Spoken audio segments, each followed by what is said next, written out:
Oke, halo, assalamualaikum warahmatullahi wabarakatuh.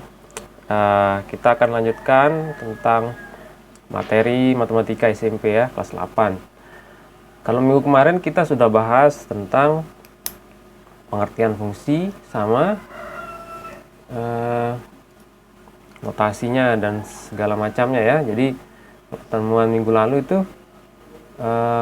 fungsi itu apa, pengertiannya, kemudian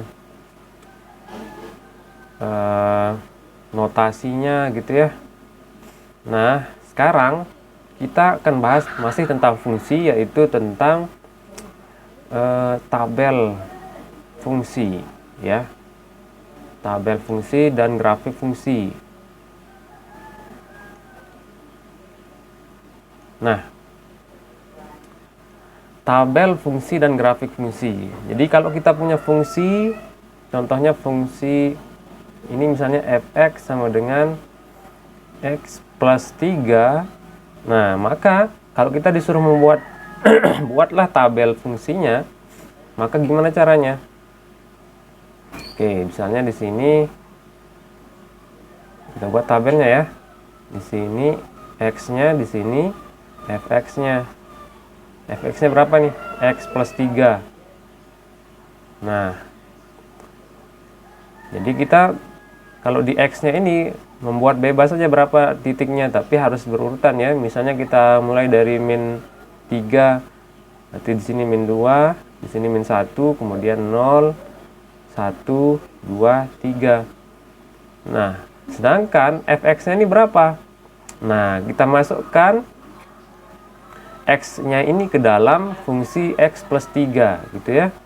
Jadi yang pertama untuk min 3 berapa ini? Kalau min 3 masuk ke dalam fx ini, berarti gimana caranya? Masukin min 3 ke sini. F min 3 sama dengan, artinya x ini kita ganti sekarang dengan min 3. Jadi F min 3 jadinya ya. Sama dengan, pokoknya yang ada x-nya ganti dengan min 3. Nah, jadi ini x-nya berapa nih? Berarti ganti dengan min 3. Min 3 tambah 3 sama dengan 0. Oke, mana lagi sekarang nih? Min 2. Berarti x-nya ganti dengan min 2. F min 2 sama dengan min 2 ditambah 3. Min 2 tambah 3 berapa tuh? 1. Kemudian yang ini sekarang nih, F min 1. F min 1 sama dengan min 1 ditambah 3.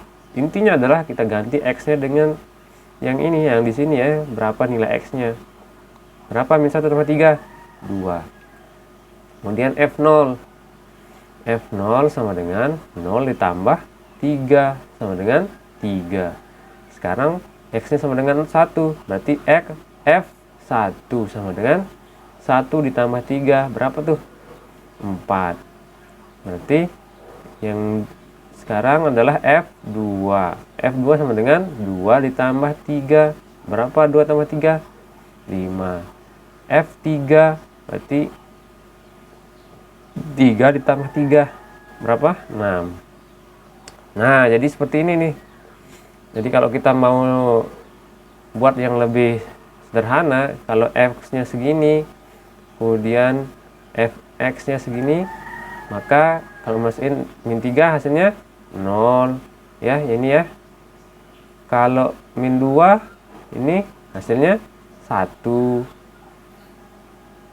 Min 1 sama 2, 0 sama 3, 1 sama 4, terus 2, enggak kelihatan ya di sini ya, di atasnya.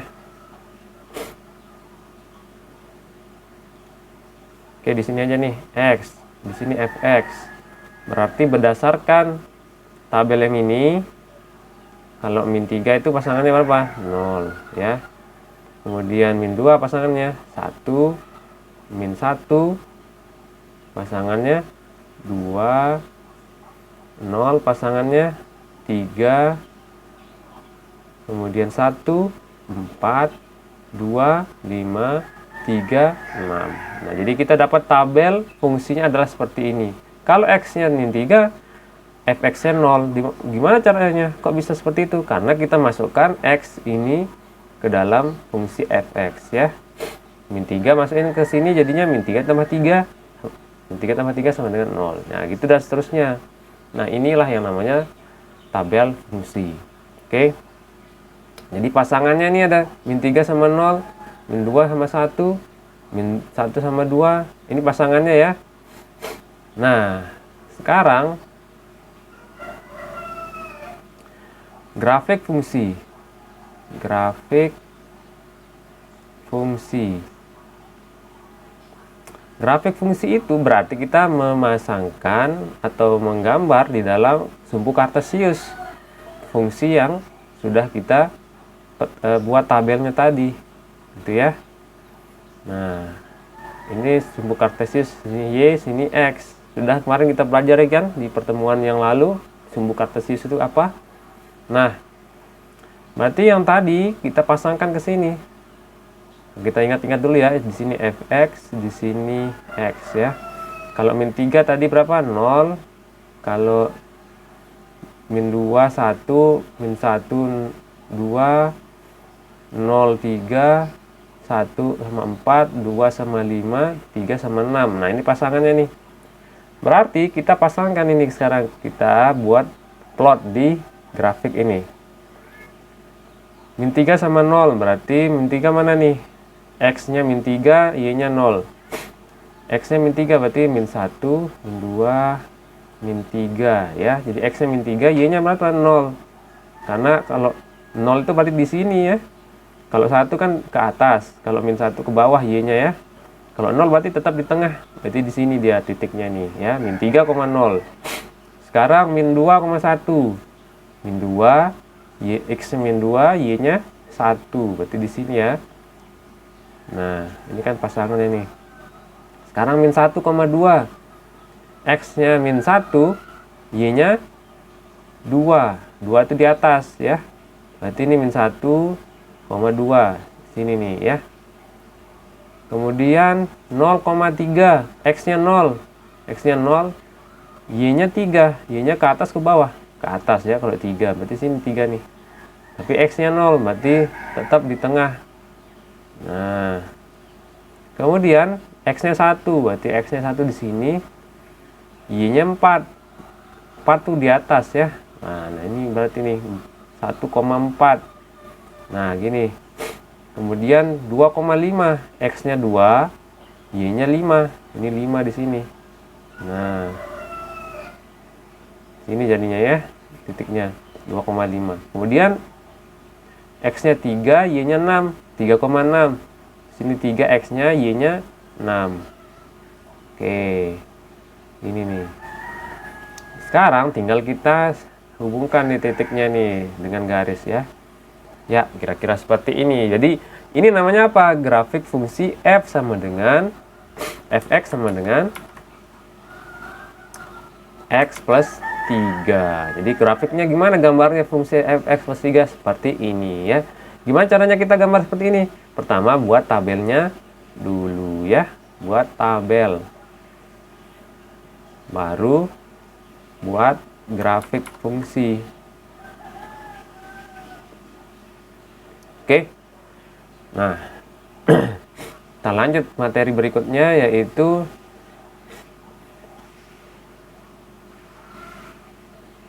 banyaknya pemetaan yang mungkin terjadi pada dua himpunan. Nah, maksudnya apa nih? Banyaknya pemetaan yang mungkin terjadi pada dua himpunan. Misalnya ada himpunan A sama himpunan B. Nah, kalau di himpunan A ini ada satu anggota, misalnya isinya ini adalah 1. Kemudian di B ini ada satu anggota himpunan A. Maka kalau fungsi itu kan gimana? Memasangkan setiap anggota tepat 1 ke B ya. berdasarkan pengertian fungsi. Maka banyaknya pemetaan untuk dari A ke B adalah, ya berarti cuma satu ya, cuma satu berarti nih banyaknya. Sekarang misalnya kalau A-nya 2 anggota, B-nya 1. B-nya 1 misalnya A di sini. Maka yang terjadi adalah kemungkinannya berapa nih pemetaan fungsi yang terjadi? Ya kita berarti ini ke A gitu ya. Ini fungsi bukan? Bukan ya, karena ini tidak ada temennya, tidak boleh ya. Maka harus kita pasangkan juga ini ke A. Nah, jadi cuma ini saja nih yang mungkin terjadi ya. Berarti 1 juga ya, banyaknya pemetaan dari A ke B. Kalau A-nya itu anggotanya 2, B-nya anggotanya 1. Kenapa? Kenapa cuma 1? Karena tidak ada kemungkinan yang lain. Jadi kalau begini kan tidak boleh nih. Kalau begini kan tidak boleh, karena ini tidak ada temennya. Berarti bukan fungsi gitu ya. Atau kalau begini aja nggak boleh, karena ini nggak ada temennya. Jadi dia bukan fungsi nanti jadinya ya, nggak boleh. Jadi harus dua-duanya. Nah, jadi cuma 1 kemungkinan ya. Oke. Nah, sekarang yang jadi pertanyaan adalah, kalau kita misalnya ada himpunan A, di sini himpunan B, kalau di sini 2, di sini 2, itu berapa kemungkinannya? Nah, jadi yang pertama mungkin dari sini ke sini ya. 1, 2 misalnya ini A, B. Dari 1 ke A, dari 1 ke B. Ini kemungkinan pertama. Kemungkinan pertama ya. Kemudian ada kemungkinan lain enggak? Ya ada. A, B, di sini 1, 2. Sini A, B. Ada kemungkinan lain enggak? Misalnya 1 ke A, 2 ke A. Boleh kan? Ya boleh, karena kalau B ini tidak punya pasangan, boleh ya. Dia tetap fungsi. Berarti ini kemungkinan kedua. Ada kemungkinan lain enggak? Ada. Sini A, di sini B. 1, 2, di sini A, B. Nah, ada kemungkinan lain enggak ini? Ada. 1 ke A. Sudah ya, 1 ke A. Coba sekarang 1 ke B ya. Kemudian 2 ke A. Nah, ini ya kemungkinan ketiga berarti nih. Ada kemungkinan lain enggak? Ada. Ya. Apa kira-kira yang belum nih untuk dari A ke B? Iya, yang belum adalah yang mana nih? Semuanya ke B ya. 1 ke B. Pakai warna ini aja. 1 ke B, 2 ke B. Nah, jadi ini kemungkinan keempat. Jadi untuk apa namanya, yang anggotanya, kalau anggota itu rumus apa namanya, simbolnya N ya. Jadi kalau NA-nya itu sama dengan 2, kemudian NB-nya sama dengan 2, maka pemetaan yang mungkin yang terjadi adalah berapa banyaknya nih? 1, 2, 3, 4 kemungkinan ya. Berarti pemetaan yang banyak pemetaannya adalah berapa banyaknya? 4 ya. Nah, sekarang kalau misalnya kita tambahin nih, di sini 3, di sini 2. Nah, berapa banyak pemetaan yang mungkin? Ya, kita hitung aja. Ini 1, ini ke sini ya. Misalnya ada ini ke sini dan ini ke sini. Kemudian ada lagi ini ke sini, ini ke sini. Banyak ya pemetaannya. Nah, kita punya rumus ya untuk menentukan berapa banyaknya pemetaan. Misalnya NA-nya itu adalah A, kemudian NB-nya banyaknya anggota B itu adalah B, maka banyaknya pemetaan dari A ke B itu rumusnya adalah B pangkat A. Nah, kalau banyaknya pemetaan dari B ke A, itu apa berarti? A pangkat B. Ya, gitu rumusnya. Contohnya, yang tadi 2 ya, A, B. Ini 2 ya. Tadi banyaknya berapa tadi? 4 ya. Banyaknya pemetaannya mungkin kita sudah hitung tadi ya. Entah ini ke sini, atau ini ke sini gitu ya. Tadi sudah kita hitung banyaknya 4 kemungkinan. Benar enggak? 4 kemungkinan berdasarkan rumus ini. Kan di sini NA-nya berapa? Banyaknya anggotanya 2. Terus banyaknya anggota B itu berapa? 1, 2, 2. Nah, pemetaan dari A ke B, dari A ke B, ini rumusnya berarti nih. Berarti rumusnya adalah B pangkat A. 2 pangkat 2. 2 pangkat 2 sama dengan 4. Ya, jadi benar ya rumusnya ini. Nah, sekarang kalau misalnya di sini 3 seperti soal yang tadi, di sini 2, A-nya 3, B-nya 2, berarti berapa banyak pemetaan yang mungkin? Ya, pakai rumus berarti F A ke B itu gimana rumusnya? B pangkat A. Banyaknya anggota B berapa ini? 2 ya. 2. Banyaknya anggota A? 1, 2, 3. 3. Berarti 2 pangkat 3 berapa? 8. Berarti nanti kalau kita hitung A ke B ini ada 8 kemungkinan. Kita hitung ya. Pertama mungkin ini. Kedua mungkin gimana? Begini. Ya, pokoknya kalau kita hitung nanti 8 kemungkinan gitu ya. Nah, jadi kita pakai rumus langsung, tidak usah untuk menghitung satu persatu kayak yang tadi, kayak yang ini ya. Jadi kita hitung berapa nih? Pertama begini, kedua begini ya. Nah, tidak perlu kita hitung. Jadi ada rumusnya gitu ya. Oke. Itu dulu mungkin untuk hari ini. Kita akhiri. Wassalamualaikum warahmatullahi wabarakatuh.